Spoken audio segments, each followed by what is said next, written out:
my fellow Americans, I'm pleased to tell you today that I've signed legislation that will outlaw Russia forever. We begin bombing in 5 minutes.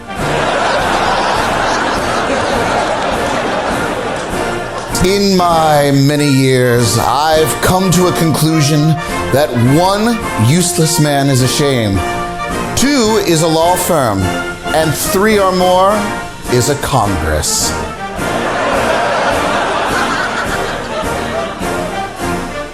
Those stories about my intellectual capacity really got under my skin.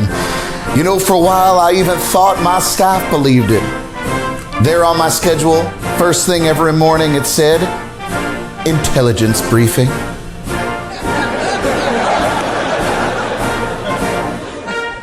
My esteem in this country has gone up substantially. It is very nice now when people wave at me using all their fingers.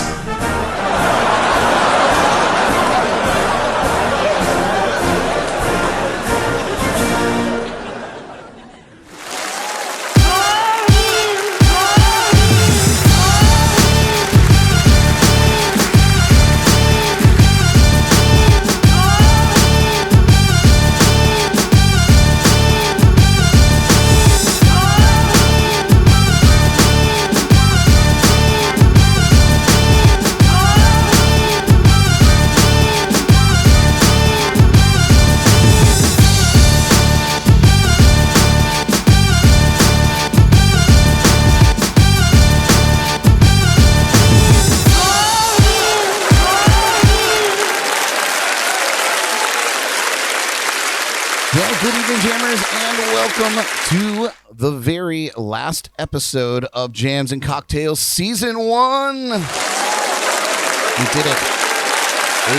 episodes, the longest season of anything ever in the history of mankind. I imagine, anyway. You guys, as previously mentioned in the past few episodes, we're geared up to deliver you some cool new stuff in Season 2 starting next week. So thank you so much for tuning in live with us tonight, and to those of you catching the rerun on YouTube or Facebook or on your favorite podcast platform like iHeartRadio. Wherever you're tuning in, please give us a like, share, and subscribe. We've got a great show for you tonight, and I'm joined in the legendary JNC Lounge by the ever-lovely Ms. Jordan Taylor. Looking dark and mysterious over there this week. Lovely. And the awesome rocker, Mark Rivercat Rivers. Hey, how are you? How you doing? Good evening. Or good morning, depending where you are. Good morning for most of us, I think. Well, you guys, we are excited to catch up with Rivercat and get some jams. As always, we'll get into this week's Jordy Files headlines. You'll get your midweek motivation. We'll play a round of Name That Tune with our live viewers. And we'll put Mark on the hot seat inside the Lipton Tea interview. But first, let's take our shot of the week. Yo,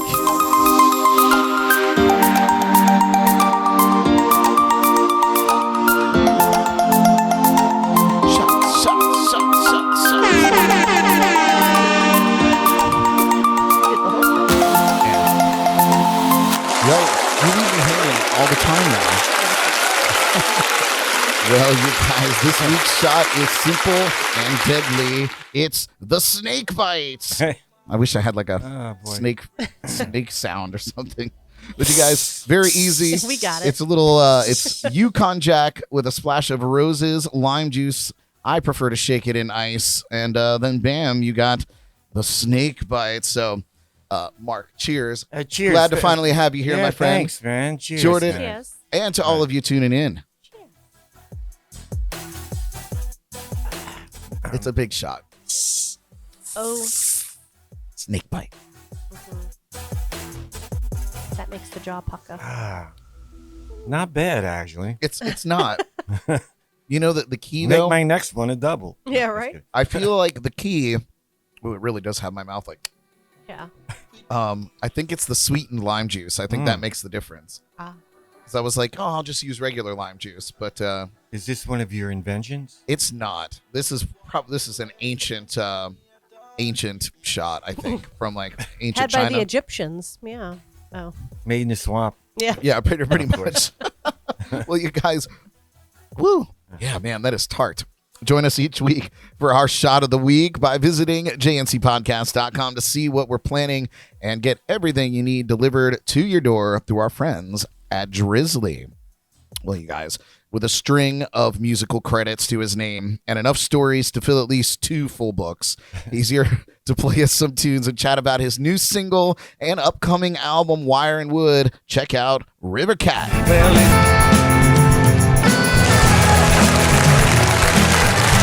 Mark Rivercat Rivers in the house, man. Welcome to the show, brother. Thank you for having me. Good to have you here. I know we met quite a while back at this point. We met at the Sneaky Tiki. Really good friends of ours there. Where you were hanging out with our mutual friend Jimmy, and of course Monique McCall and Johnny Ringo and that Johnny Ringo. That whole and random the rum pirates. Yes, and all the rum pirates. They were there in full force. They still manage to come out there from time to time. Yeah, it's good always a good time with that bunch. But man, you have been busy. Well, you were certainly wildly busy, and then of course COVID hit and it put a kibosh on everything. Yeah. But we were kind of talking a little bit off air how that kind of gave you an opportunity to put time into writing and recording a new record. So I guess let's just dive right into that. Your very first single off of that record is "Get Rhythm," if I'm not mistaken. Well, actually, or that's your latest single anyway. Yeah, that's the latest single, but it's unrelated to Wire and Wood. Really? Which kind of happened by accident. Back in the Asbury Park days, I had a band called Point of View with a buddy of mine, Les Draper. And we hadn't recorded together or seen each other for over 20 years. But we reconnected, and I said, look, we had all these great old tunes that never saw the light of day, because back then you had to book time going to a studio. It's $300 an hour. Right. And I said, send me some tracks, man. Let's recut some old stuff. And now with the technology, he just started sending me tracks, and I laid the vocals in. And that song's 40 years old. No kidding. Yeah. Oh my gosh. So I'm bringing that all back. That's also, oh, that's crazy. Well, Yeah. I mean, it's awesome that, I'm sad that it's not going to be on the record. Then I guess, One Lucky Dog is the official single off of the new record then. Yeah. I put out One Lucky Dog and Memphis Man. They were like, preview. Right. Sure. And then the COVID thing hit, and I couldn't travel to New York or back and forth to do what needed to be done to finish the overdubs. But we are almost there. I'm like, 90% now. So I feel really good. That's awesome. And it's being away from it for so long kind of has given me a different perspective hearing the tracks now. Because all those songs came from a trip I took with Garland Jeffreys to Nashville, Memphis, and Mississippi. And just showing Garland around Sun Studios. And as I say, that's like a crazy, amazing musical journey there. Yeah. Like music history journey. I got Garland. We went on, I got to be good friends with Argo from Elvis Radio. So I dragged Garland onto Elvis Radio, and we're picking Elvis tunes.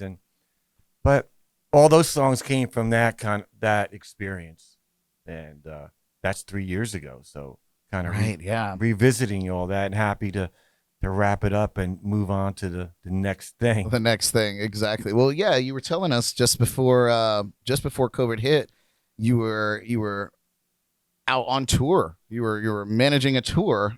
So with Southside Johnny, tell us how that was going before it got. That was all weird because I had worked with Garland Jeffreys for 10 years, straight pretty much. And I had some work come down here, and I was going to semi-retire and put a bar band together, which I've done anyway. It's the Florida dream. It's the Northerners coming to Florida dream. But then I got a call from a buddy of mine, Tom Curiano. Hello, Tom, if you're listening.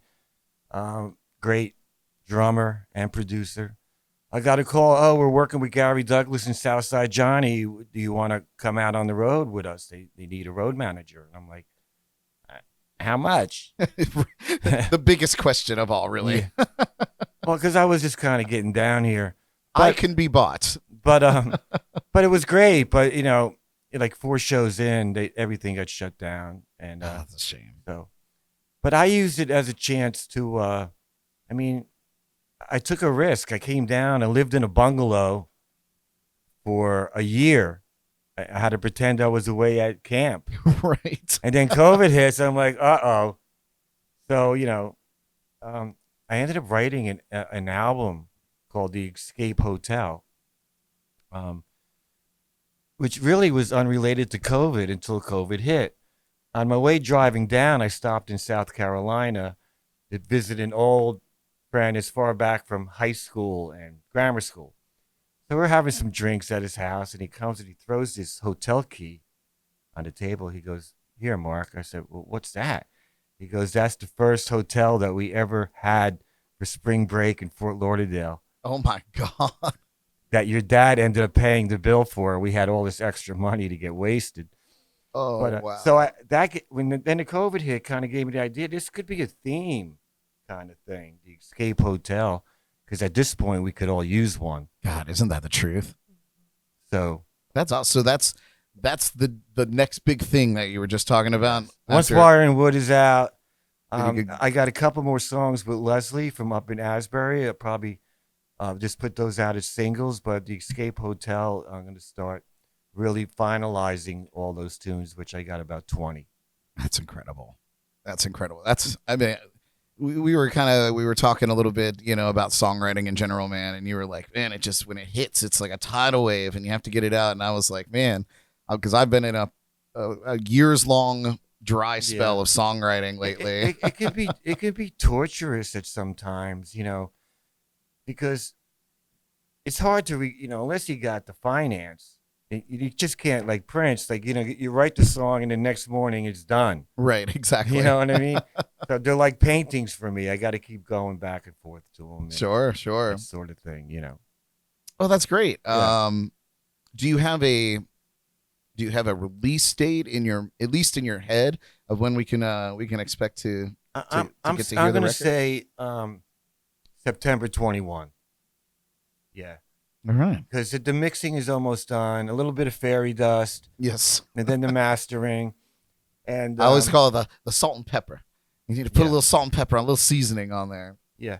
And I'm also in a dilemma about, I'm going to press CDs. I mean, who has a CD player anymore besides me and you? Oh, Megan, I was gonna say, don't think for a second that I don't have one. I mean, so I'm thinking of doing a CD and throw a download card in there at the same time. smart. And I might do a limited run of vinyl. I tell you what, man, No. call CDs what you want. If you're a live player and you perform live a lot, people still buy CDs. They love to take something away. Well, they want to have something tangible to look at, Oh, there he looks like that, or who wrote the song and where's the credits? Because you don't get that from iTunes and Spotify, really. Sure. Like, who's the producer, or who's that?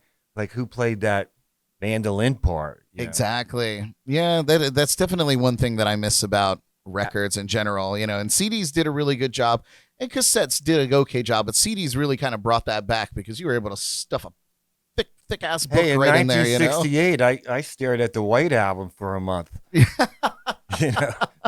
So what does that tell you? There was a lot of other things going on in the late 60s that would cause you to stare at anything for a long period of Yeah, time. I was 11. Fair enough. Good to know. But I had spent months prior, just like with my transistor, like anytime they played a new song, 30 Beatles songs, write it down. And like, it was a whole big thing, like walking to the record store, like 5 miles just to look at the cover, just to find out that there wasn't one. Yeah. It's just blank. A blank sheet. Still, great Christmas present that year. 68, I got the White Album and the Elvis comeback special.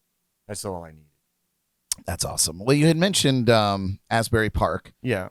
Obviously a legendary, if not notorious, music city, probably responsible for a lot of America's greatest music. Absolutely. So you grew up there. Yeah. Tell us about growing up in Asbury Park and being influenced by the music that was coming out of there at that time? Well, it's funny.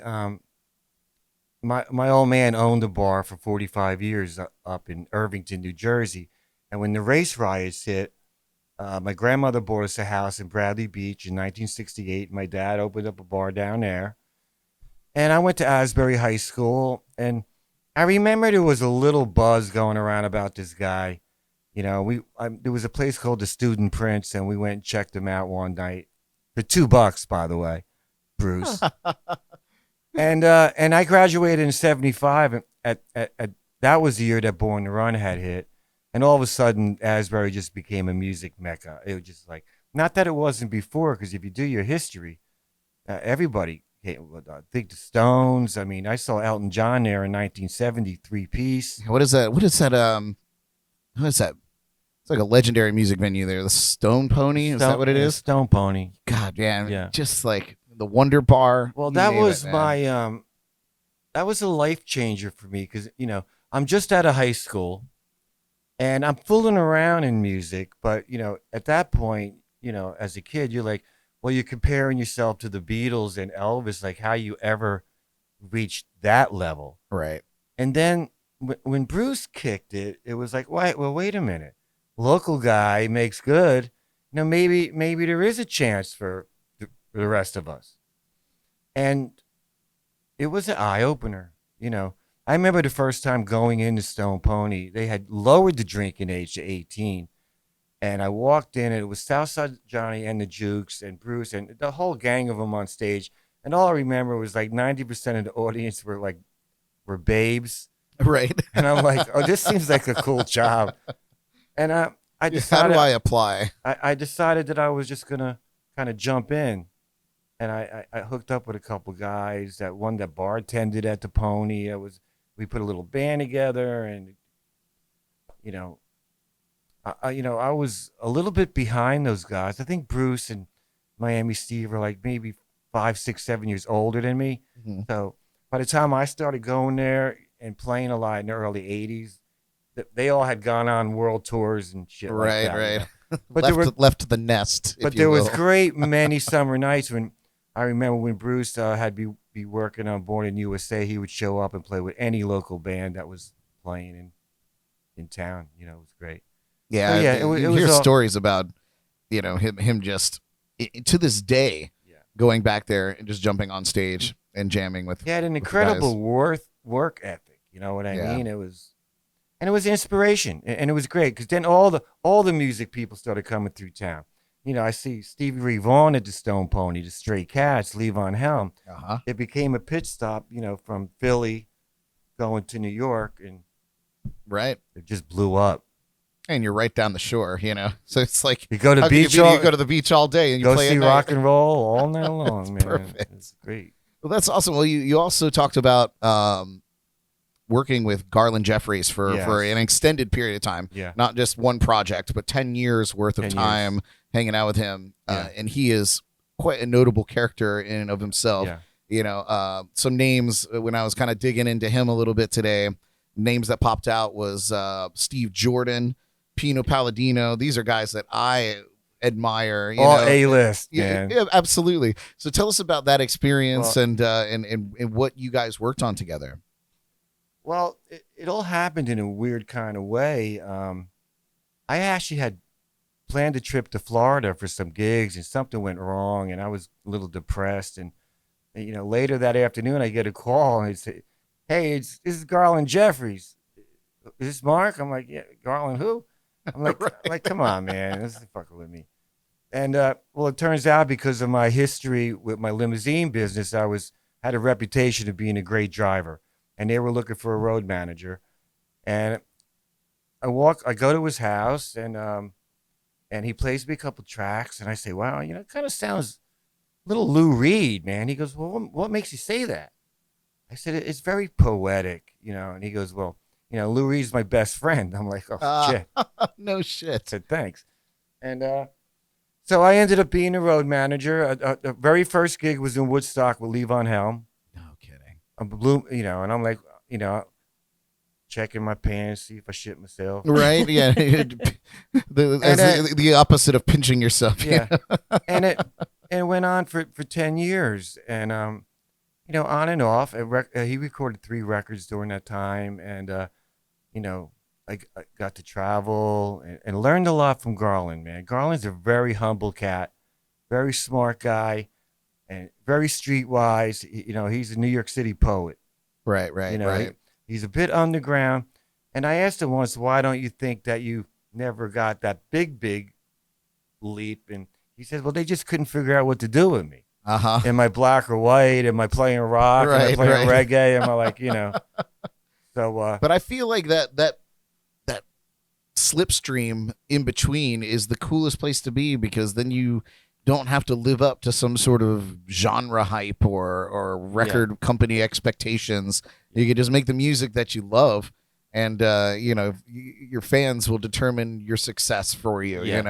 Well, Garland had picked a tough subject very early on, which was racism, because as a kid he was at the day that Jackie Robinson played his first game. Garland was there. No shit.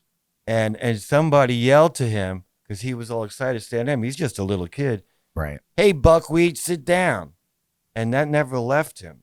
Didn't he have Don't call me Buckwheat. Was that a record or a song of his? That was an album. That was an album. That's right. But Wow. he's always had this thing about bringing people together, man. And I respect that. That's so cool.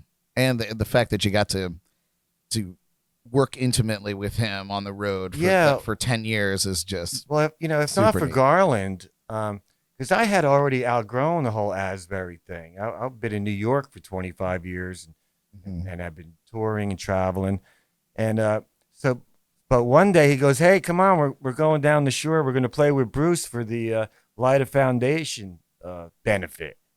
Oh, twist my arm. and I'm backstage at the Paramount, and I'm like, wait, I know everybody here. But I kind of reconnected, and it was a good thing, because it brought back a lot of memories, and how fortunate I was to have grown up, before, Asbury became like Liverpool or Memphis, or Bruce was in the Hall of Fame. Music mecca, yeah. Back then, everybody was just gigging and playing, man. It's strangely reminiscent to our little town here on the Treasure Coast. We have a lot of music happening in this town. A lot of original music. There's a lot of cover stuff going on, and a lot of the original artists are playing covers for their living, to feed themselves. But they're also out there cutting records, and my thought process, if you have multiple recording studios in an area that are able to support themselves, that means that there's a pretty good artist base that are coming in and recording. Well, like yourself, you can have your own setup. Exactly, and that's helpful too. You don't need a big studio anymore. Right. The times have definitely changed. Yeah. I mean, I got a lot of that, believe it or not. Keeping a band together is a challenging thing. I mean, a band. Right. And I remember once getting really depressed back in the early 80s. Another band broke up, another 50 auditions for a drummer. And then I just got into Prince, and I was like, look at this cat playing all the instruments. Don't have to deal with nobody but himself. Right. And I ended up doing that for quite a few years. I made 5 or 6 home albums, I guess you could call them. I call them glorified demos. There you go. But at the time, that's what I had to work with. Right. Would I go back and change some things? Maybe. But some of the stuff I played for Garland and a few people, they're like, Mark, don't touch it. It's just so unique the way it is. You know what I mean? Yeah, it's true. And it's like I said, when you take the record companies out of the equation and those expectations, right? Because there are definitely some execs that saw the music for what it was, but for the most part, everybody was looking at dollar signs. Yeah. So we do live in a very cool time where indie music is able to thrive, not only for the musicians that enjoy it, but for people that are finding it. Yeah. And investing in those artists, which is very, very cool. Well, talking a little bit about the Treasure Coast here, you are kind of making waves here now. You've been performing with some of our good friends, Tommy Hollow. We talked about Alex Meixner. Yeah.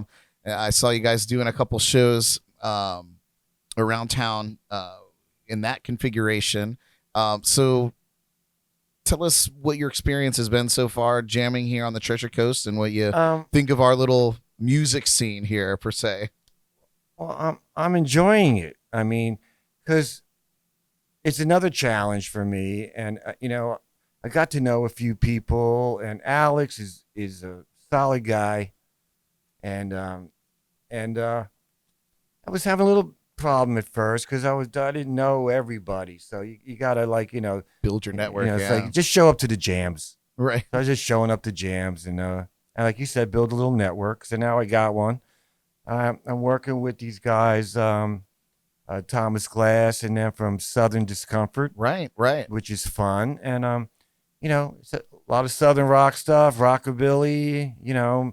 But we're out there working, and then slipping a couple originals in here and there. Sure. But you got to do it. But people have been cooped up for a while now, so I don't care if I got to go out and sing something that I'm not particularly happy with singing, but I'm going to sing it because you guys are coming out. Exactly. I just saw that you guys were recently playing Spot and Stewart, not the Thirsty Turtle. It's something. What's the name of that place? Charlie's Good Times. Mm-hmm. No, it was Charlie's. Just play Charlie's. Right down there off of Canner Highway, right? Yeah, that was fun. Yeah, it's a little bar and grill, man. But they're cool. They give you a little area to set up and play at least. Yeah. Did you guys play inside or out on the patio? Well, after 3 shows outdoors, I lost like 8 pounds. Oh yeah. I'm like, is this one inside? You really? Oh yeah, air conditioning. Yay! It's a win. But the guys with Southern Discomfort, what I'm enjoying about it most is that it's got a band feel to it. People are doing their homework and want to rehearse. Right. Not just, hey, send me the 40 songs, I'll be ready. So there's a little bit of a community feeling there, which I always like. So that's awesome. Yeah, man. Well, we were talking about that a little bit too, where this particular area is super saturated with musicians, but everybody's out to have a good time and help. And and I'm very privileged because I was gone for a long time too. I did cruise ships as an entertainer for years. So while you guys were living in all the rock star glory, I did Club Med. Yeah, so yeah. I was a DJ though. I was gonna say Club Med is like a cruise ship on land. It's yeah. But yeah, to come back. I grew up around here, but I left, right out of high school. I feel very fortunate. I said I'm gonna go live on an island. I didn't know which one. I didn't realize it was gonna be Hutchinson Island. Thought it might be the Virgin Islands, but hey, it's still an island. It's still an island, and there is a thriving music scene. Mm-hmm. Yeah, I go down to the Funky Biscuit. I go down to Lauderdale to check out music. Yeah, there's a lot of good players, a lot of competition, but I missed you hanging out at the Funky Biscuit a few months ago when Molly Hatchet came through town. I was a day late. I was gigging myself on that Friday night, but you were there with our friend Johnny Ringo and Jimmy. Yeah. Well, and turns out the band stayed in the same hotel, so say no more. Oh, jeez. And fun ensues. Those guys are great, man. Great. Bobby, we were able to on Johnny's radio show. We got to chat with Bobby. He called in and talk about his law degree that he was working on. Now he has, and just all the things that Molly Hatchet's got going on. And I really tip my hat to those guys for keeping that torch burning and putting on a hell of a show. It's not easy. No. You're getting older. You can't tour like that anymore. Right. But yeah. Well, I don't know. It's up to the individual. Once you get the juices going, man. Yeah, I was gonna say, what was that Toby Keith song? I'm not as good as I once was, but I'm as good once as I ever was. Right? There you go. Yep. That's the one. That's the one. Oh man, well that's awesome. So Southern Discomfort, you guys are playing pretty regular around town. I see the name pop up all the time. Yeah. Tom Glass, Cool dude as well. I've touched base with him a couple of times. Teddy Fendergrass, Yep. Robert D, and we've had a couple different drummers, but we solidify that drummer part, then I could really take it further. I'm not going to start teaching originals to, and then, I can't make it. Right, I don't right, want to right. rehearse. It's like, Yeah, you got to have some sort of stability to start. Otherwise, it's like, I don't know, repeating over and over again. Then I'd rather just sit home in my little bedroom with my recorder and write songs. Exactly. Write my own shitty songs. Well, that was all my written questions that I had for Okay, you. sure. Let's listen to some music. When we come back, we're gonna put Mark on the hot seat in the Lipton Tea. But first, we're gonna get our first live jam of the night. You guys, Mark Rivercat Rivers. All right, thanks.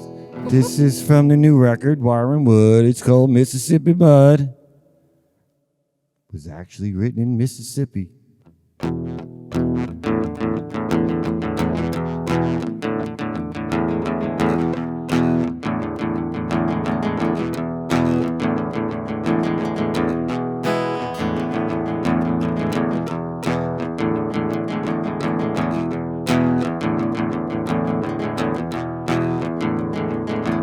Way down deep in the Mississippi mud.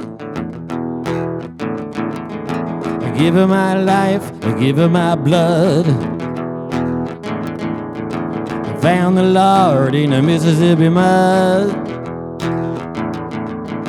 Up to my neck, and shit no good. Mississippi mud ain't fooling around. Take your ass and drag it down in that Mississippi mud. I committed a crime and I got caught. Now the Mississippi mud's gonna be my boss. Mississippi mud's gonna make you a man. Just take her around if you think you can. Mississippi mud ain't fooling around. Take your ass and drag it down in that Mississippi mud. Mississippi mud ain't fooling around. Take your ass and drag it down in that Mississippi mud. Whoa, oh, oh, oh. Whoa.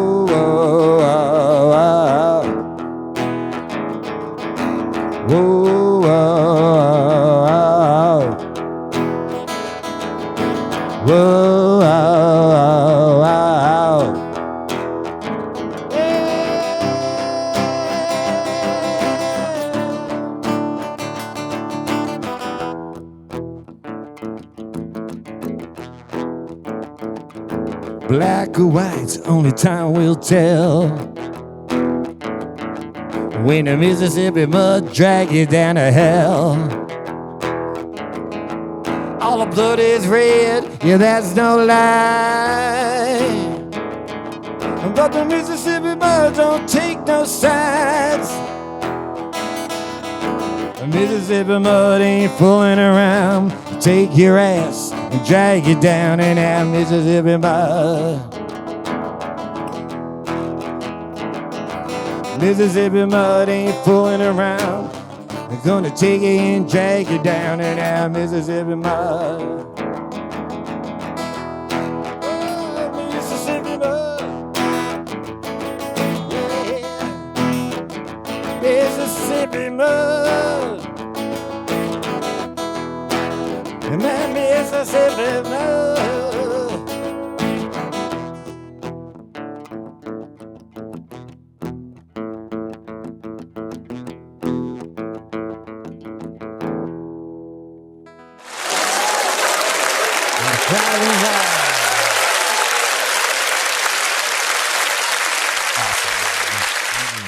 Very, very cool.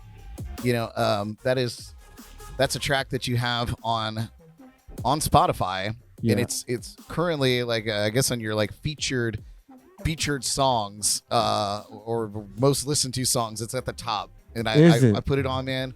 That slide guitar work is just on another planet, man. Yeah, that's so good. That's so my good. buddy Leo boys. If you're listening, that's Leo on the dobro.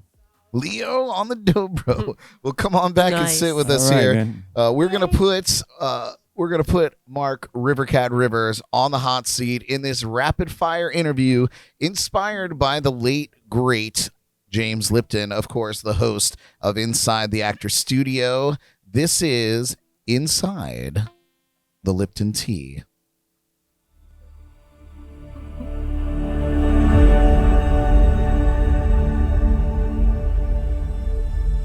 Very powerful. We haven't done one of these in a while, Jordan. Yeah. Hope it works. What a treat.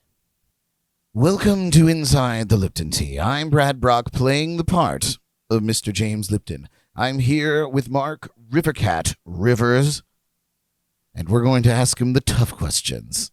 Oh, can I get more whiskey first? Of course. Jordan, you want to grab Yes. another drink?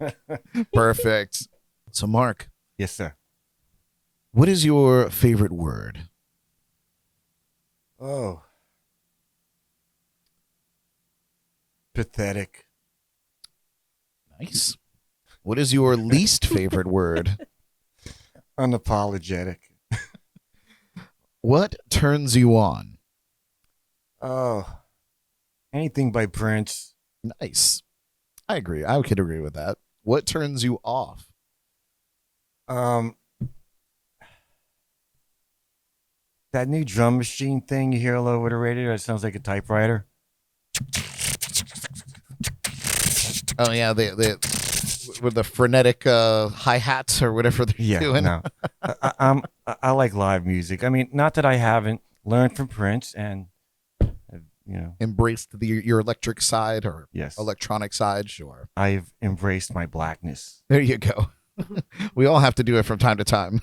Because if you don't, then you're a racist. No. Exactly. Go ahead. What sound or noise do you love? Clearly not the hi hats in top 40 music.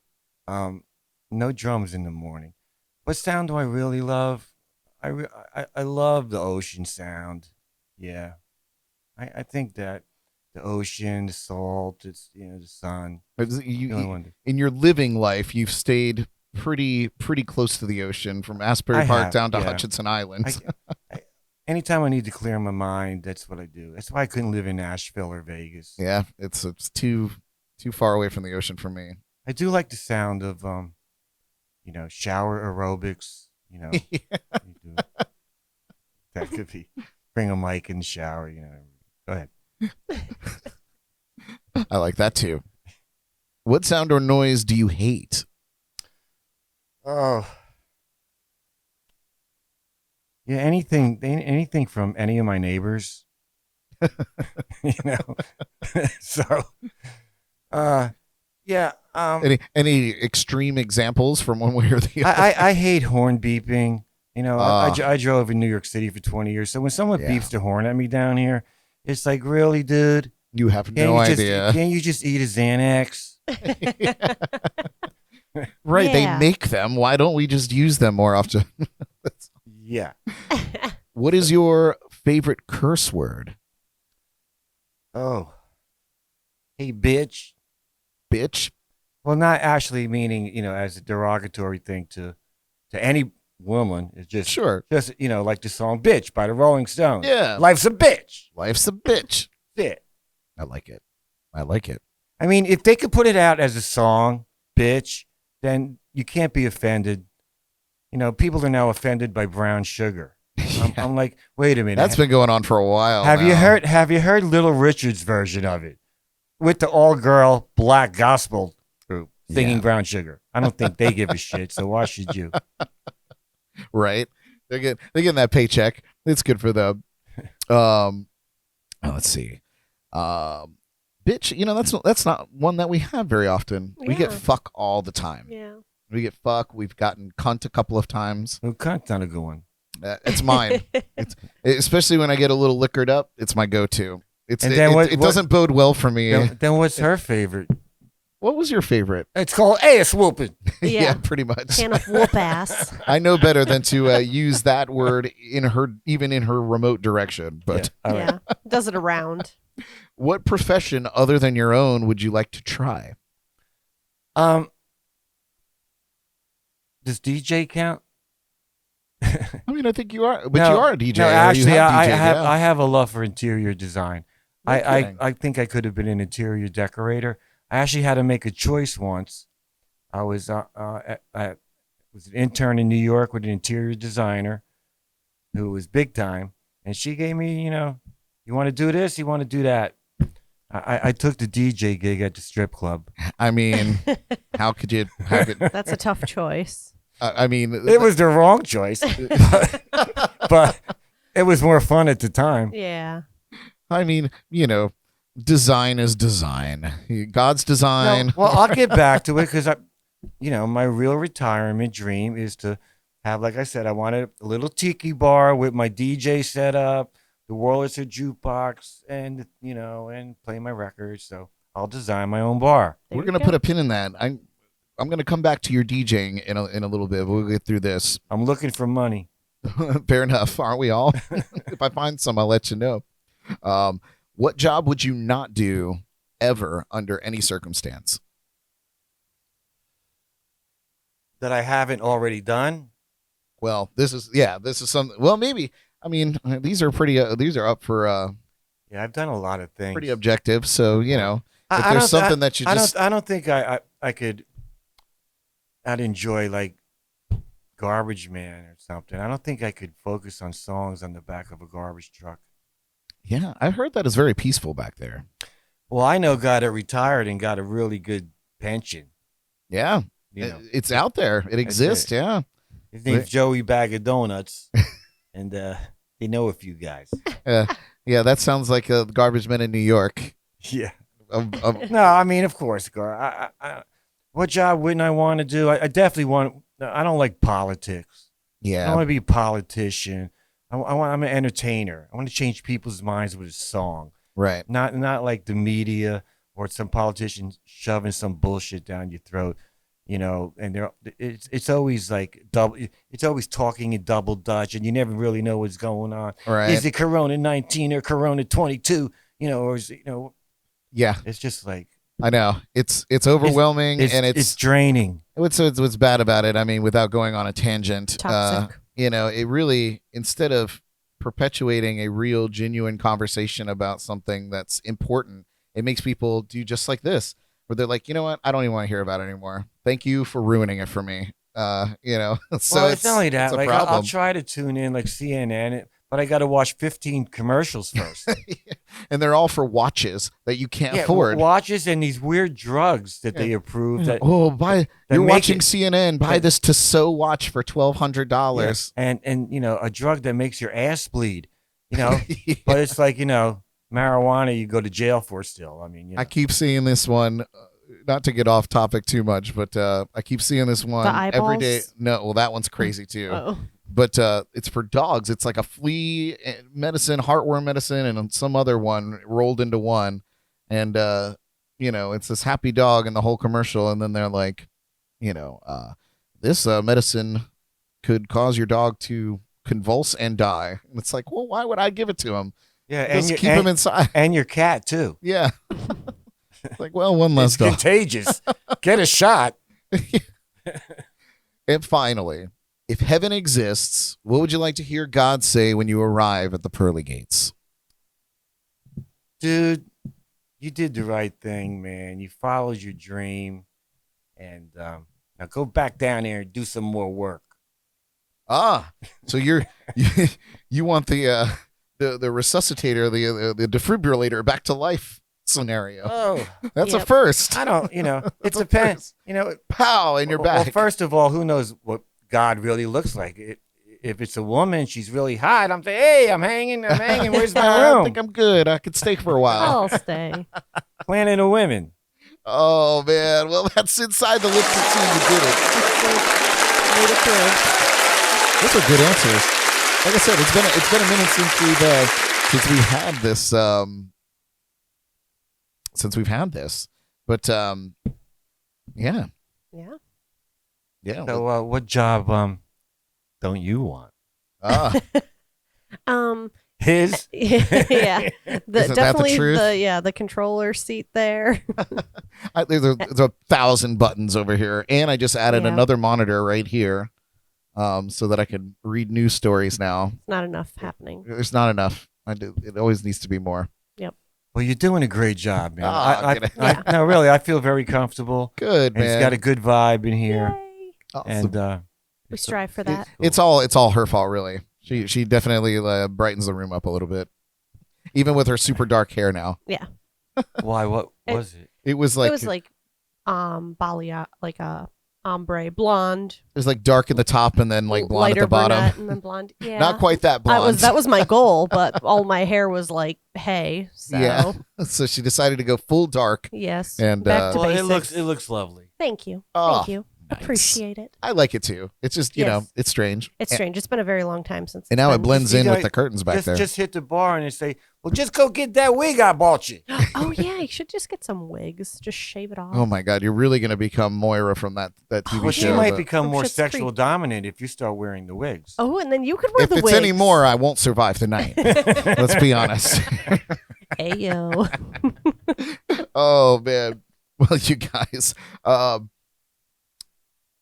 are we doing? What's up? What's up next? Yeah. I have a video queued up. Oh. Did you want to talk a little bit? Did you want to feature it? I'm only pushing it because I think it's a really cool video, and it's a throwback. You know so, the one. So just so you guys know, it's a throwback. We do this just so we have a little bit of time on our lives to take a little break. But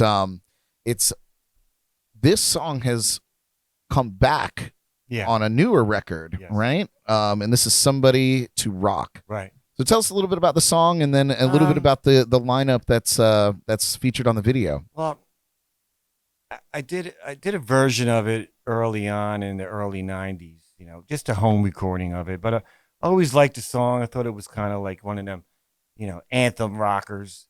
It is And, a lot of fun. And bought it back, and for the last 3 records, I've been using an old friend of mine. His name's Dan Grigsby, which is an old Asbury Park buddy of mine. Mm-hmm. We ran into each other on the street in Manhattan. I said, "Hey, man, what are you doing?" I was like, "What are you doing?" He goes, "Well, you know, I'm like the head of the recording school down here in the village." I'm like, "What?" "Yeah, I got gold records with Keith Richards and shit." I'm like, "All right, cool." Well, anyway, when I went to do 52 Saturday Nights, I combined with him and Garland Jeffreys' drummer, Tom Curiano. They produced a record for me. And we got the new version of Somebody to Rock. But this band lineup is quite old, I think, man. You know, maybe 15 years ago. I mean, I've worked with... It's definitely been a minute. Yeah, this is back in 2009 Me and the or guitar so. player, Aaliyah, are still working together. Louisa, who was also a singer in the band, she's still involved in the theater. Rodney moved to Nashville, and the bass player is probably still robbing banks in Jersey City. Probably. But yeah, this was one of my earlier versions of Rivercat. Nice. All right. Well, we're going to take a quick break, you guys. And when we come back, we're going to dive into the Jordy Files and get this week's entertainment headlines. Here's that throwback video of Rivercat performing his tune, Somebody to Rock. We'll be right back.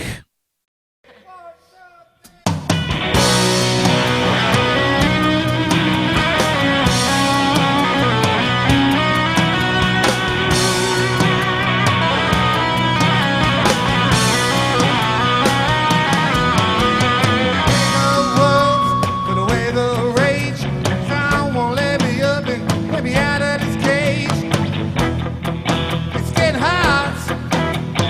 Need somebody to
Yeah. Somebody to rock. Somebody to rock. That's awesome, man. I love it. I thought that was great. I might have to bring that one back live again. I think so. And you know what's funny? You mentioned that there's a lot more, or there's like a whole DVD from that show. Right. You're gonna have to let me borrow that. I got a copy of it at home. That's awesome. I would love to. Live in New York City, but without the audience. That's okay, man. I don't care about the audience. I'm there for the music. But I would definitely love to see that whole show. It looks awesome. Well, you guys, we are going to dive into the Jordy Files, where we are going to get this week's entertainment headlines. Let's open them up. All right. I feel like rapping to this. This is your favorite hi-hats too. You should write one of these things in real life. There you go.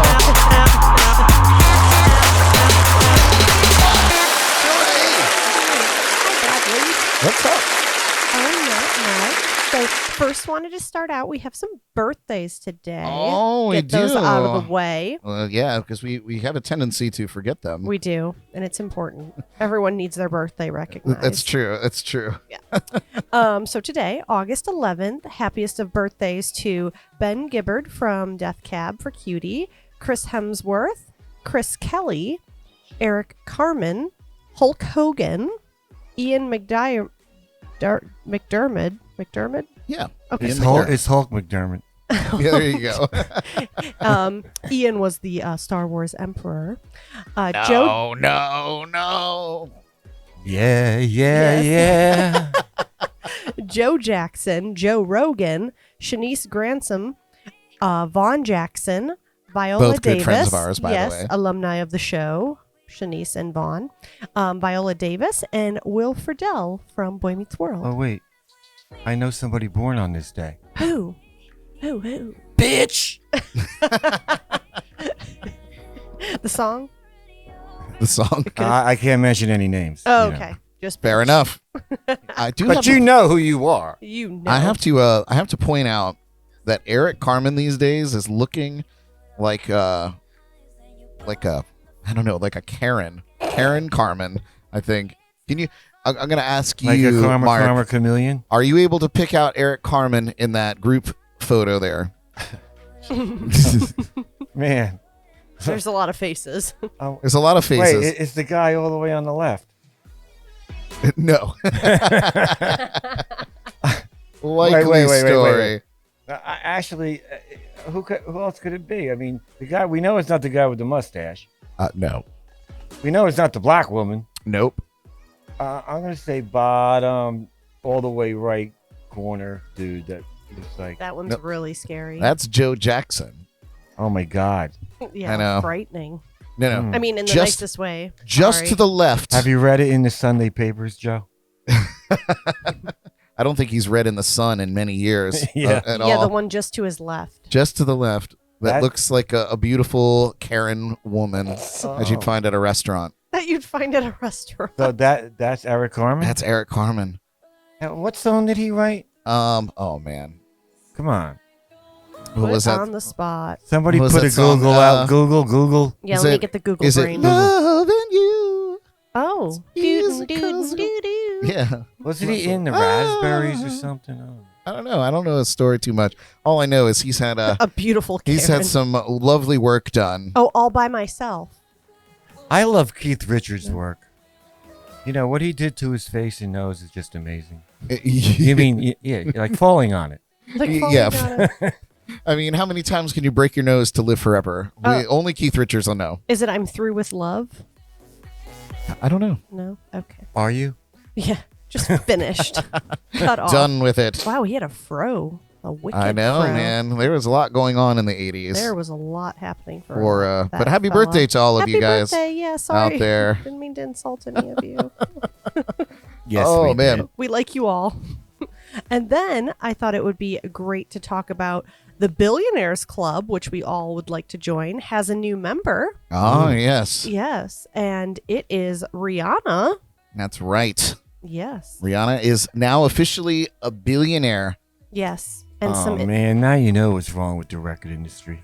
Well, Right? we were just talking about it over dinner, man. I was saying, now that record companies really have no say over your actual finances anymore. Like musicians, it's like music is your day job, and then your side hustle is becoming a billionaire selling everything else under the sun. perfumes and other Here's things. my old underwear It's for $10,000.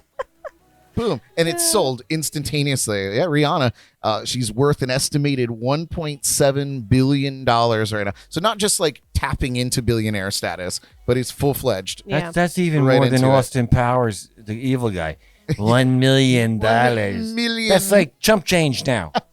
Yep. And it says of the 1.7 billion, 1.4 billion dollars has been made from all of her other ventures. Outside of from music. selling lipstick, mascara, That's all. blush, That is such perfume, bullshit. blah blah It blah. it's made in her basement by her uncle in the She Bronx. doesn't even make it. She doesn't even have a No, say. the money is made in the basement. Oh, You know what we're doing? They're printing it. We're too. we're converting the lounge into a cosmetics place. What do we call it? A factory? store. We're factory. making Yeah, lipsticks, factory. and we want to sell it to all of you. Well, listen, you know MAC Cosmetics, right? Yeah. Well, $1 billion. Yes. Yes. $1 billion. $1 $1 billion. My God, I'd take 1 million. Do you know a trivia question for you, gentlemen? Do you know she is the second wealthiest female in the world? And do you know who the first richest female entertainer is? Dolly Parton. I would say either Beyonce or Kim Kardashian, but she's not a singer, is she? Yes. Well, I just said entertainer. Oh. Would you consider her an entertainer? Is a sex tape entertainment? Yeah, I was gonna say she has I mean, done she had that many reality things. show for 1,000 years. To me, She's very to me, entertaining. porn isn't entertainment. I mean, or, if you're not being it's entertainment, of course. No, it's a less exciting answer than you guys gave, I guess. No, Oprah. Duh. Oh, Come on, the big guys, O. the big O. I guess that makes sense. I thought Dolly had more cash hidden in her bra. I mean, she has Dollywood. yeah. You think that's like a gold mine, right? It's Well, like that should be called Dollarwood. Dollarwood. oh wow. That's what I love Dolly, man. She's still She is hot. awesome. She's killing it. We had a story a couple weeks ago. Her and Cher. I tag team them.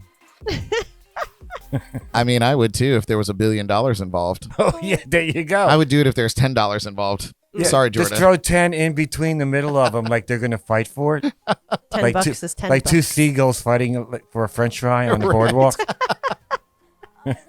Oh, For those of you wow. who've never been to a boardwalk, that's real business out there. Oh, Yeah. All right, what do we got next, Jordan? they will steal your pizza. They will. Oh, that just reminds me of the one day we went to the beach and John's son had like a bag of pretzels or Oh, something. this kid, He's like unbeknownst 3 to him, or 4. yeah, he was like 4 years old, just living his best life on the yeah, beach. having like you And could just see him. He's like a Until a postcard. seagull ruined He had it. no There was like idea 80 there was seagulls, just and they were circling him. circling and attacking him. And then he Oh, he man. saw them, and he was like, "Oh," and That's just like- started It's horrendous. crying. That's like a clown stealing your balloon. It was Bro. like that, and It we was watched bad. it, and we couldn't help but laugh. But then we were like, "Oh, poor child, Terrible. ruined his whole day." You'd be going, poor child. Yeah, that's what we Oh, did. Yeah, cracking up. Just give, and then he was just throwing pretzels so they'd go away from him. They never go Oh, away. nope, and then they just more came. Yeah, it was a train wreck. It was like birds. If you've ever the seen film. Yeah, Yeah. that's a throwback. Anyway, so the next headline, More Than Friends, are David Schwimmer and Jennifer Aniston really dating? Oh God. Does Yes. it? The Friends fantasy. Breaking news. Does it matter?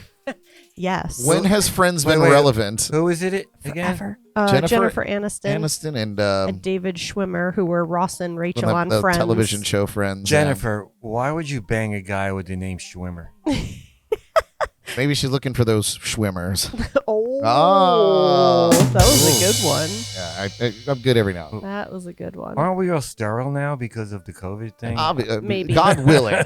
Huh? So that We're done so populating. they're making everyone's friends' fantasies Ugh. run wild. Ooh. But I guess reps for both of them have denied the rumors Even though I read a story on today Tuesday that evening. they've been like hanging out. Like, Yeah, they've been hanging out, and I guess they're friends. And then there was some steamy romance. Friends. I guess they're friends. Oh, that's great. But yeah, I think they did have, some sexual desires for each other when filming Friends. But she banged everybody on set. probably. I mean, she Yeah. should.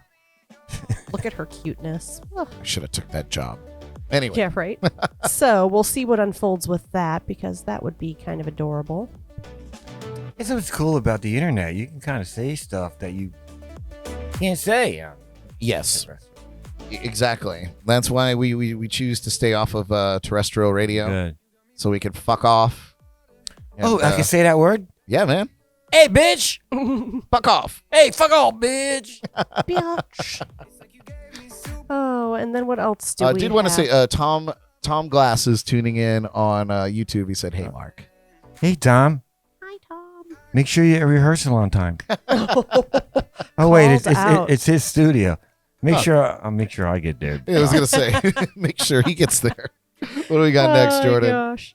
So I guess just in yesterday too, Christina Applegate reveals that she has multiple sclerosis. Oh. Yes, and she That just poor lady can't catch a break. Yeah, it says in 2008 she revealed that she was diagnosed with breast cancer. Soon after, she revealed that she was cancer-free after undergoing a double mastectomy surgery. Oh. She took to Twitter on Monday and said that she's been diagnosed with MS, but she's very optimistic about her future. And if she can do it, I mean, she's a tough bitch. I actually She's like Al her. Bundy's daughter.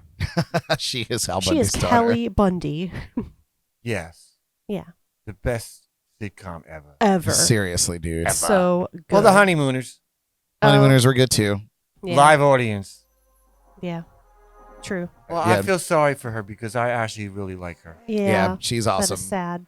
So, But on a happier note, yes, on a happier note, what else do we got? We have that. Well, Brad, tell us about Britney. Oh, jeez, put that evil on me. Well, without diving into the million articles yeah, there's like that 1,000. we have of Britney, I guess it's important to point out that her personal conservator, her father, as many of you know, is conservator over her estate, but her personal conservator. Let me see what's her name. I have that story here somewhere. Here it is. oh, don't worry, Britney. Jody Montgomery. I'll look after your ass anytime. Good. It's a beautiful ass. What can I say? She hits back at Jamie Spears. Apparently, Jamie Spears has been going after Jody Montgomery, who is Britney Spears' personal conservator. In court documents filed by Jamie opposing Britney's request for his role as co-conservator to be immediately suspended, Jamie claimed that Montgomery told him during a phone call that Britney is mentally sick and suggested she be put on a 51-50 psychiatric hold, which I have no idea what that is because I'm a perfectly sane mind. Oh my God. Of course, Montgomery denied these claims, and that was a statement, I guess, obtained by Variety magazine. Try managing Alice Cooper. Well, that's a story. Next Right? week on the show, we're going to bring a list of other stars that are in conservatorships or borderline in conservatorships. So we'll get into that. It'll be nice and juicy. But Or Courtney Love. yeah, I feel like she would be a wild one no Ooh. kidding. to I try to. So at any not a rate, fan. that's what's going on in the Britney world. Like there's Yeah. still all this going on. Jamie Spears is Why still don't they just clinging. give her Her money Yeah. and let her live her life, whatever she wants to do. Right. She wants to jump off a friggin' bridge, let her. I Yeah. mean, but let her. She's a grown woman now. Right. Well, the thing is, like, and with many crazy laws that are still in existence in the country, man, when you enter into that binding contract, it takes a judge to get, unless short of running away and disappearing off the face of the planet, she's stuck. Not a bad idea for her too. It's just maybe. like, bitch, read the contract. Yeah. Yeah. Well, we've been talking about this for weeks, and keeping an eye on it. It really, in a nutshell, she was kind of forced into it because they said she can't see her kids unless she signed it. You name me one artist that hasn't gotten rigged from their contract. Oh, yeah. From of course. Elvis all the way to Prince, the Warner Brothers, Billy Joel, even the Like- Beatles. all of these guys. Yep. So, yeah. You know, So there is a list of other celebrities that have this kind of control over their lives, and it's Wild. crazy, and it's some people you might not expect. So tune in next week for that. Yes. What else we got, Jordan? So I'm interested to hear your guys' thoughts on this one, being musicians and having album records, whatever they are called. Wow, you are a fetus. wait, you. whatever they are called. Yeah. Albums? 33 Is it and a third albums? RPMs. Well, what's Yes. the cool? Is that the cool word? Is that the Vinyl, baby. vinyl? Oh, Records, having vinyls. vinyls. LPs. Yeah, LPs, all of that. Aaliyah's music is finally coming to streaming services, and her estate is not thrilled with that. Why? I guess, what does it say? That, yeah, they're just, It's a little It's- concerning too, because it makes you wonder why they. First of all, why have they not released her music? What has been tied up in? I don't really, it doesn't go into too many details, So, but what do you mean? She's just now releasing her stuff on on streaming? like, yeah. It's Oh, gee, because there's so many other outlets. There's, I know. There's 8-track tape. well, apparently there's cassette. her mother, Diane Houghton, she released a statement this week confirming that they had not approved the releases.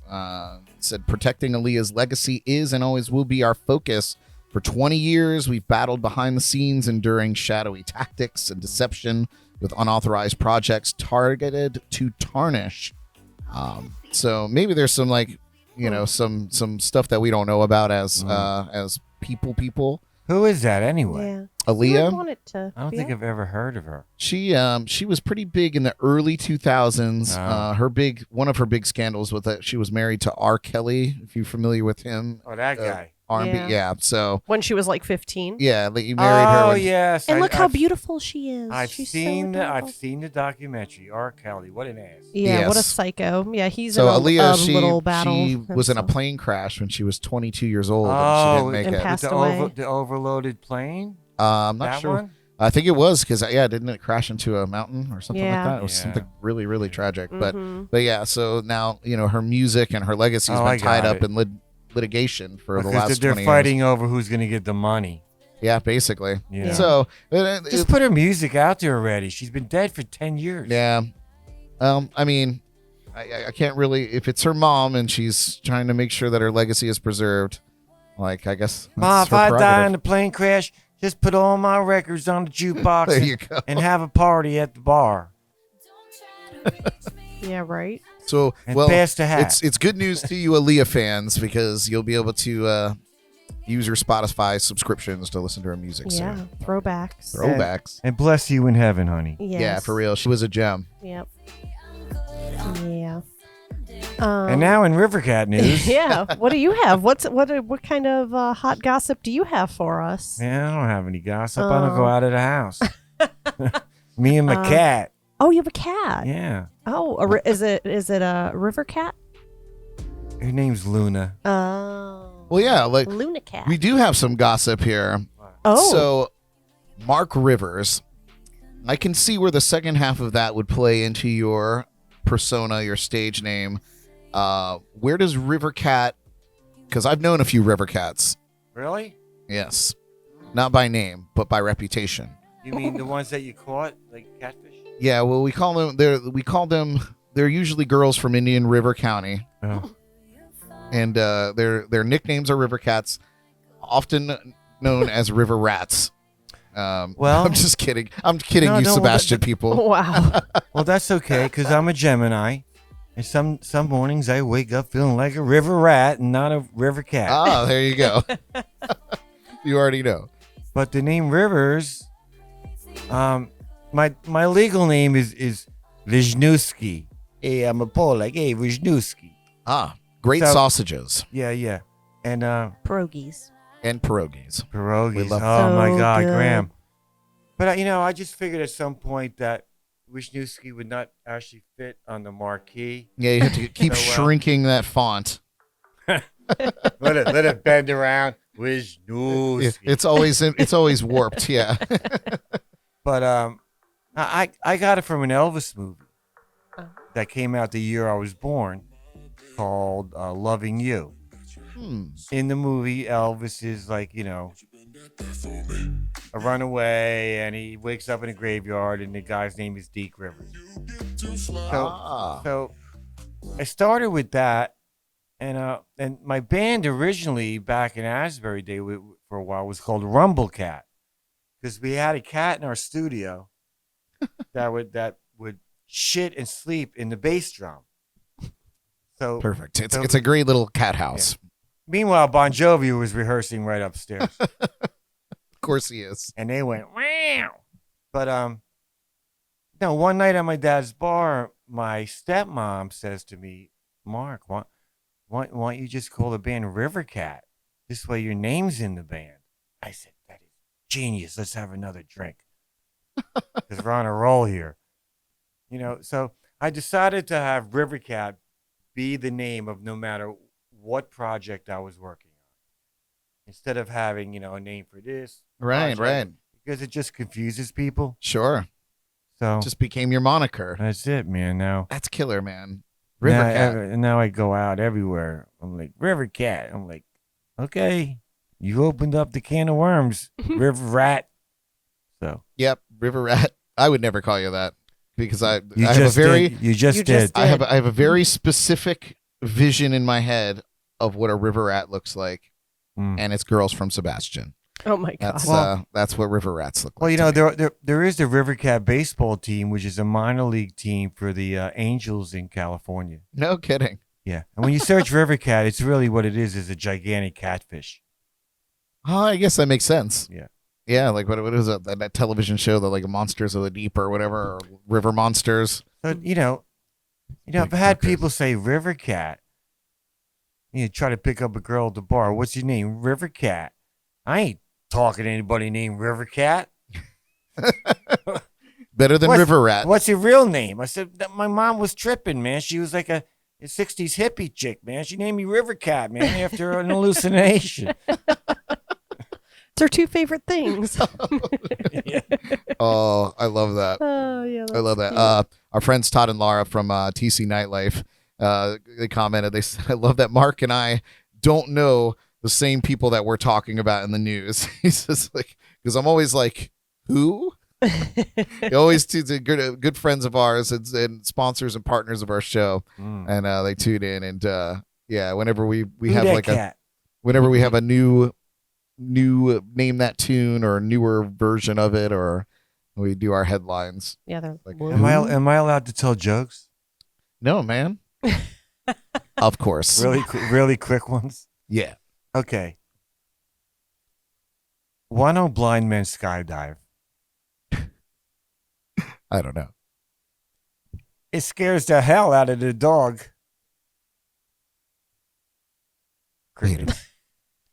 He's blind. He's got a walking seeing eye dog. Oh, that's funny. That's good. That's how good. come I didn't get the audience reaction? Where's the laugh track? Yeah. Come on, man. Oh, where's the clap? Okay. Thank you. Thank you very much. You gotta get a laugh one. Hey, I tell you. If you didn't get that one, you're never going to get the next one. All right, try me. No, I don't have a next one. That was it. Beautiful. Oh, gosh. I have one more headline, if you all don't mind. Yeah. Just because I feel like it's an important one that I overlooked. Okay. I feel important to touch on. Just for today's people. Miley Cyrus wants to canceling DaBaby and offers to educate him on his LGBT plus comments issues. That was a big deal last week. Yeah, and I think that's like really great. Like she said, it says Miley Cyrus may have been disappointed by the seemingly homophobic comments made by rapper DaBaby. She doesn't believe canceling him is the right way to react. So I don't know. I don't think canceling anything is the right way to react. Yeah, exactly. Ever. So I think that's like, it's like I have literal most knee-jerk reaction that you can have to anybody making a mistake or a misstep. Hey, Miley, just have DaBaby, would you? The baby. But no, I just feel like that's a applaud that. nice, important move for someone to make, because everyone's quick to just write everyone off and call them a POS and toodaloo. I mean, if it's on the internet or on the news, it's got to be true. It gotta be. It has to. Yeah, well, he got busted on video doing it. So. Oh yeah. He made some mistakes. I mean, I haven't personally. I don't really know anything about DaBaby, so. Yeah, well, she got any DaBabies yet? I'm the baby. That's why. We got Not all the of me. She did say the internet can fuel a lot of hate and anger and is the nucleus of cancel culture. She agreed. But she said, I believe it can also be a place filled with education, conversation, communication, and connection. So I applaud that. I didn't see that coming from her, too. I feel like it's a little shocking. Yeah. She said, as a proud member of the LGBTQIA plus community, much of my life has been dedicated to encouraging love, acceptance, and open-mindedness. So I like her, actually. She can sing her ass off, and she's smart. Yeah. She gets weird sometimes, but at least she didn't write "Achy Breaky Heart." I was gonna say, but she came out of Billy Ray's sack. She could blame that on fucking her dad. Hey, that song was gold. Okay, that was one of my favorites. That song was something. I mean, they made bank on that song. That was a good one. That was a wicked mullet. I've heard Bruce do it on the Stone Pony stage. Okay, sorry, Bruce. Was it good? I can honestly say I've played it a few times. Nobody gives a shit if it's good. It's just like fun. Yeah, exactly. It is a fun too. That's a jam. Oh man, well, but yes, that's the Jordy Files. Yay! That was all of ours. Very nice. Thank you. I'll take that. Keep it coming. Well done. Coming up next, we're gonna get you your midweek motivation, you knuckleheads, because you need it to get through the rest of this week. But we're gonna get another great tune here from Rivercat. Whoop, whoop. What are you gonna play for us, man? I'm actually going to do a song by this guy here. Where's the camera? They're all over the place. We'll give you that one. I'm doing a Garland Jeffreys tune because I love Garland. Awesome. This song was released in 1977. Big hit for him. And believe it or not, the record company, because they know so much, A&M Records, Al Hurt's label, did not want to put it on the album. Go figure. It's called Wild in the Streets.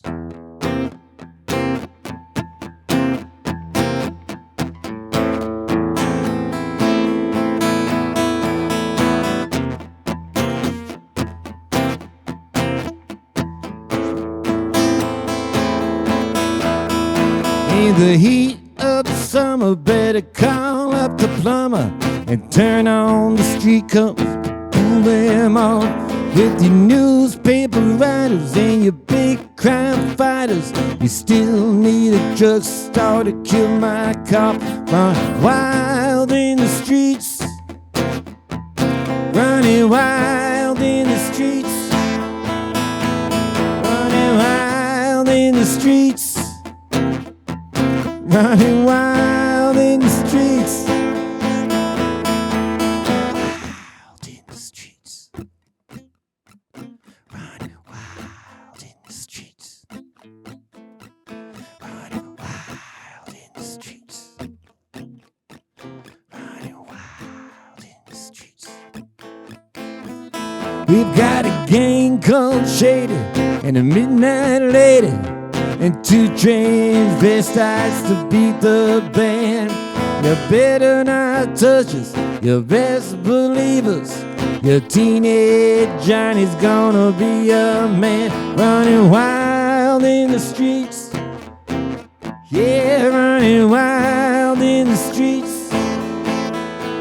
Running wild in the streets. Yeah, running wild in the streets. Mrs. America, tell us, how is your favorite son? And do you really care what he has done? Running wild in the streets. Running wild in the streets. Running wild in the streets. Running wild in the streets. In the heat of the summer, man, they call up the plumber. Turn on the street, come pull me up with your newspaper writers and your big crime fighters. You still need a drugstore to kill my cop. Running wild in the streets. Running wild in the streets. Running wild in the streets. Running wild, wild. Thank you, guys.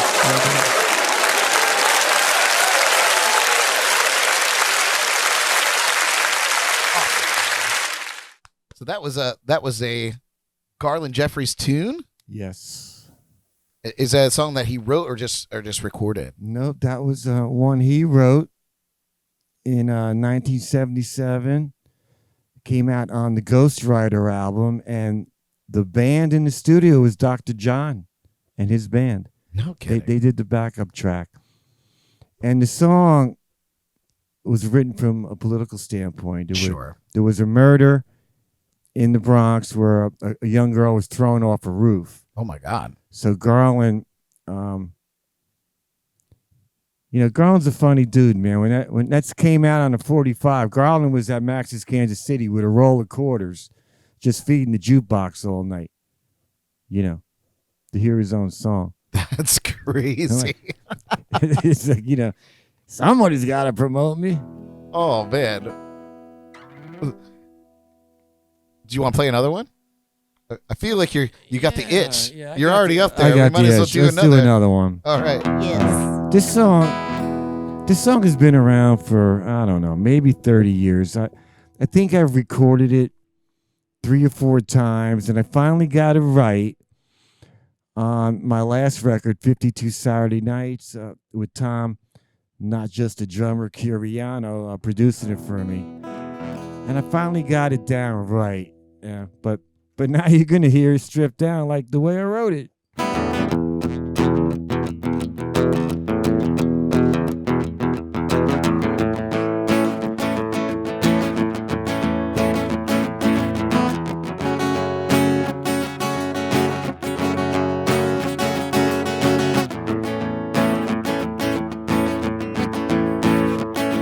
In the distance, I hear the sound of a new night coming around. We'll be dancing, we'll be singing, and those guitars, those boys will be stringing. But in the silence of the night, well, it's a good time. Get it right. Oh, it's a sin and it's a shame when a new night starts to blame. Well, it's a new night to rock, baby. It's a new night to roll. It's a new night to find out if your lover still got soul. It's a new day, a new way for you to feel good. It's a new night for love, so get his message understood. It's a new night. It's a new night. It's a new night. It's a new night. It's a new night to rock. Baby, it's a new night to roll. It's a new night to find out if your lover still got soul. It's a new day, a new way for you to feel good. Well, it's a new night for love, so get this a message understood. It's a new night. It's a new night.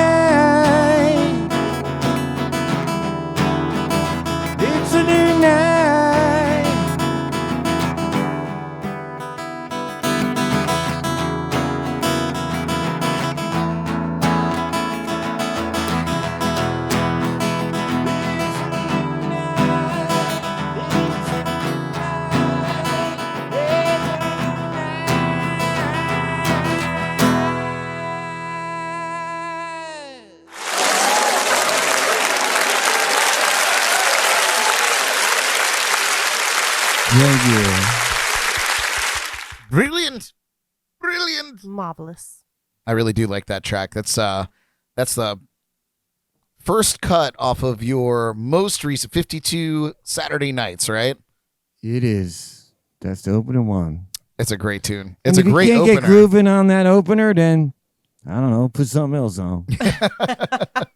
It's true. It's an easy one to get grooving on. Well, while he makes his way back over here, you guys, we are going to get you into your midweek motivation. Take some notes. Here we go.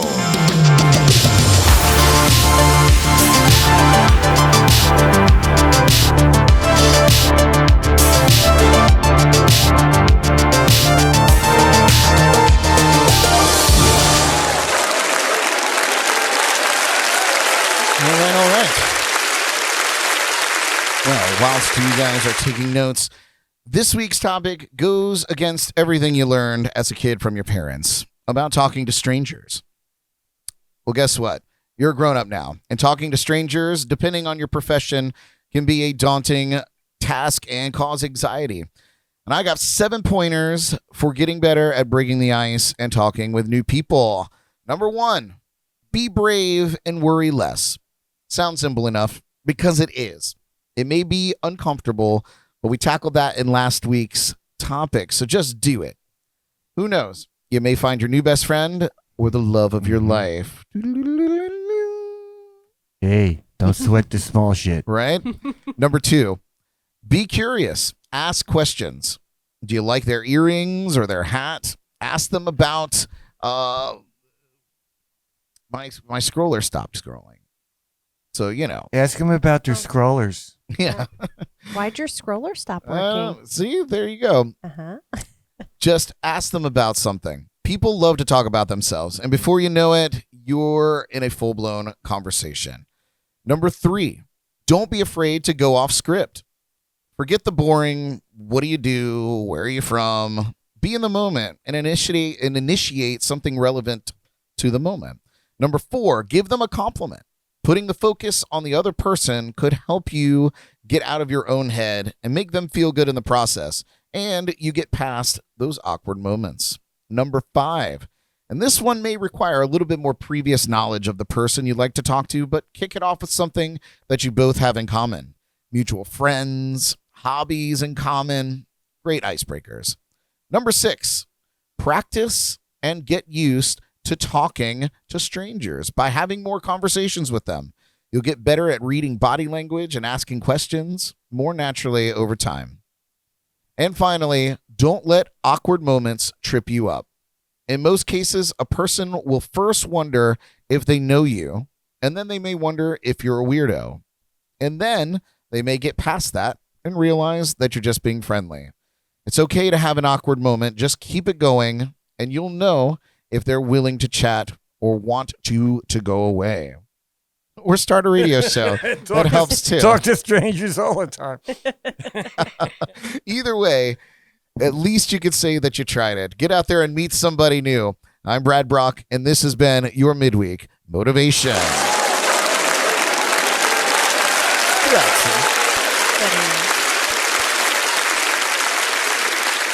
Well, now that that's working, or not working. I like that segment. It's very positive, right? Yeah. Yeah, don't sweat the small shit, because it's all small shit. Yeah. It's exactly right. It's exactly right. You know,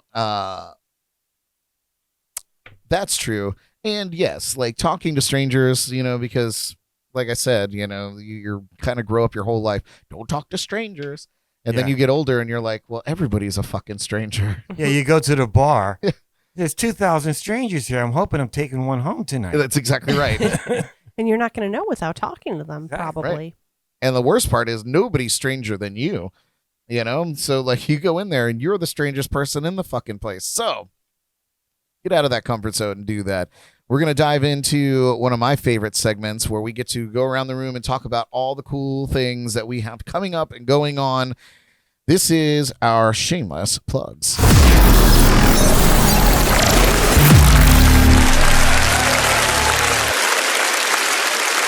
And as always, we like to kick things off with our special guest. So, Who's that?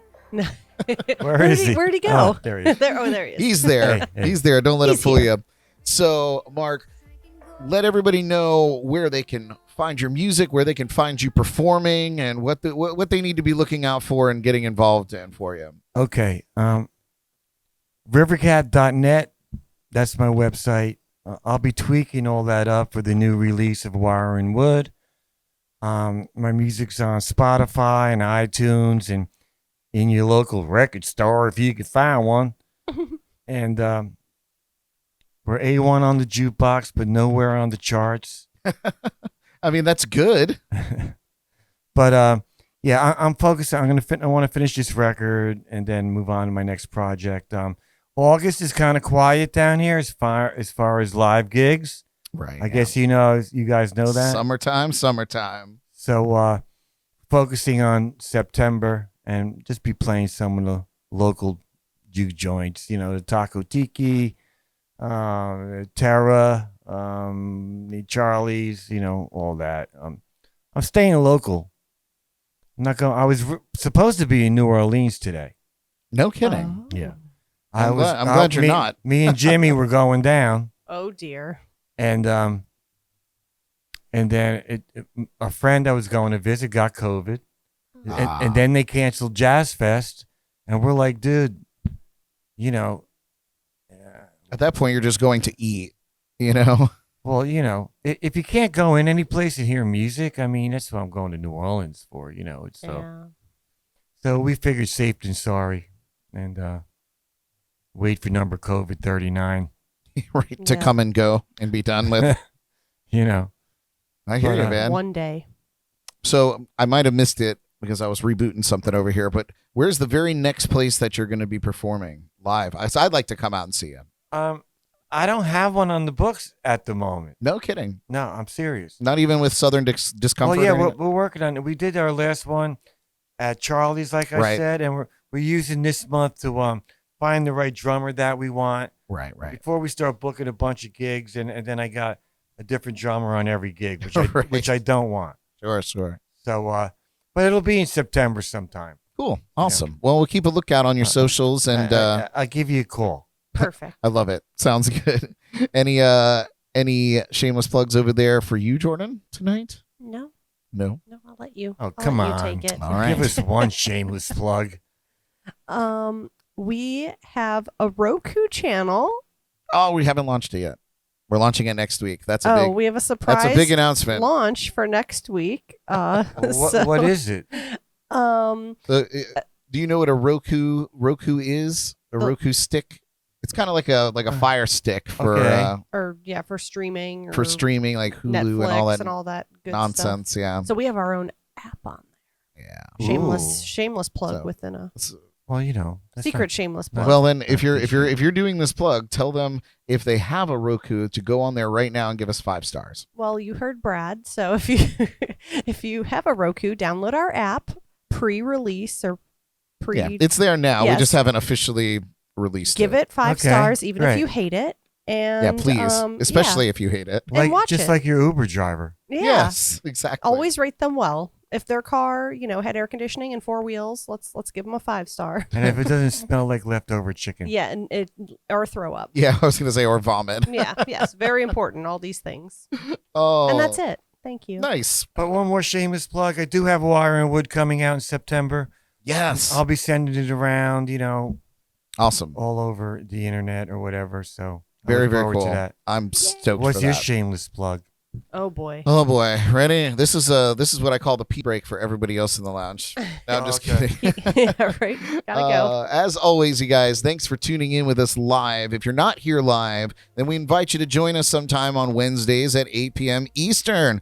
Wherever you're catching the show, again, please like, share, and subscribe. Smash it. Smash that button. Smash it. Pow, pow, pow. Anyway. Shout out to our sponsors and partners at the Code Rum, tcnightlife.com, Parklet Films, Treasure Coast Entertainment, the Sneaky Tiki in downtown Stewart, Hop Life Brewing, and Paul from the Drums and Rum podcast. Whoop, whoop. We love you, Paul. Tuning in tonight. And, of course, our friends at Drizzly. Come hang with me tomorrow night at Manatee Island in Fort Pierce for my one-man band show and see all of my upcoming show dates at bradbrock.com. Also, please download our free JNC Podcast mobile app wherever you get your apps and enjoy JNC Radio, replays of our shows, the amazing TC Nightlife entertainment calendar, and more. Go get it today. Next week begins season 2 for the Jams and Cocktails podcast. It's worth it. 82 weeks. We're due for another season. Are we going to make a DVD collection? You know how you could buy like a season? What's a DVD? Oh. Exactly. Gotta shut down that right, millennial real mouth quick. real quick. Yeah, that worked. You won't want to miss next week's show. We're going to send out more details over the weekend, but we got all kinds of fun stuff happening in season 2.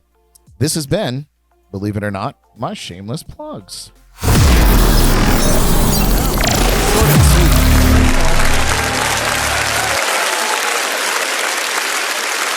What can I say? Hey guys, we are winding down this wonderful journey that we've been on this evening. So many fun stories, so many more stories. So we're definitely going to have you back. Yes. And Oh yeah, and I got plenty of them. and maybe next time we'll get Garland to come and hang out. Then you give him a mic, forget it, man. No one's talking. Yeah, No, he's very courteous, Oh. but he's a professional. awesome. You know. Well, good deal. Love We it. we aren't, so we Yeah, could use a little you could tell. professionalism. We need that. We're drinking whiskey on the air. we could appreciate a little professionalism here from time to time. Yeah. But no, that would be awesome. And just having you back anyway Yeah, would be yeah, sure, man. awesome. Looking forward to getting out there and listening to you guys play. Tom, of course, in Southern Discomfort. I need to get out there and catch him perform as well. I feel like I stood him up one day. I didn't stand him up. I told him I was going to try to make it out to a gig at you guys were doing at, what was it, Crocodillos? Okay. And I just didn't get out of my gig soon enough to make it out there. Man, Or it was like we pouring understand. rain. We understand the gig. Yeah. We know. Yeah. I still feel bad, but I will get out there to catch you guys soon. And you got to let me know if you're ever performing with Alex and Tommy again. Yeah. Because I'll be recording with them this week. They're coming back from a tour, right. and Alex is gonna play some trumpet and piano on a track for me. Awesome. Yeah, I did see Yeah. a few photos of him in the studio with you guys. Yeah. So that's exciting. We're looking forward to having those guys back on the show. You know, as well. he's got his own beer and wine. I know. I think I have a couple of those beers still in my fridge. That shit'll knock you for a loop. Yeah, especially now. It's been months and they're still sitting in there. I don't have the heart to drink them because I know once I drink them, they're gone. But we do have Yeah, we have one of we're them using sitting as over a there. flower vase. it's a flower vase. Yeah, Yes, It's decor for the hidden lounge behind now. the death nuts. So, but we're not doing death nuts this week. All right. No. No. We did that last week. It was horrendous. Well, what was it about? It's the spiciest peanut on the face of the planet. Really? Yep, Really? it will make your ass bleed. Does elephants like them? I definitely Oh not. dear, could you imagine? I What do you it- think they would do? Shit blood for a week, just like you said. Wait, Oh. doesn't it happen with them new medicines they sell on CNN? I think they're made with death Yeah, nuts. yeah. I think that's what's in them. Cure all your no. problems with instantaneous heat death. It cures anything. It'll put hair on your cancer, chest. you name it. Oh, it's too late for that. Yeah, same. I've clearly had too many nuts in my mouth. Oh, bazinga.